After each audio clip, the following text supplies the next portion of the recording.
આવા ગીત ગાય ને તો એકલા જ પડો, કોઈ મોહનભાઈ બી તમારા જોડે ના ઉભું રહે. અને આ તમારો ઘોઘરો બંધ કરો, બાકી તમારો ઘોઘરો વાપરીને તમે એકલા પડો કે ના પડો પણ કોકનું ઘરનું ધાબુ નીચે પડી જશે.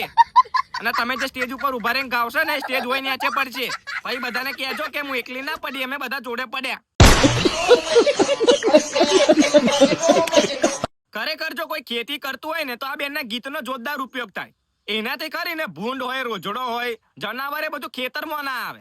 કઈ રીતે હું તમને એક્સપ્લેન કરું. તમારે ખેતરમાં જવાનું ને મોટું સ્પીકર લઈ જવાનું અને તંગડી આ બેનનું ગીત વગાડવાનું. અને આ બેનની ખાલી તમારે એક જ લાઈન વગાડવાની, પેલી એટલે બધો ભૂંડ, જનાવર, રોજડો ઉડન છું.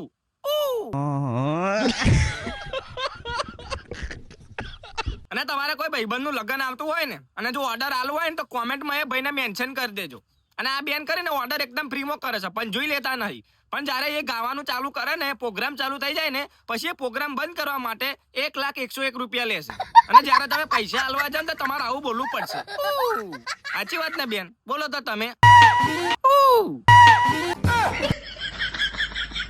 મારાથી નહીં પહોંચી વળાય. કારી તું જોઈ લેવો ને.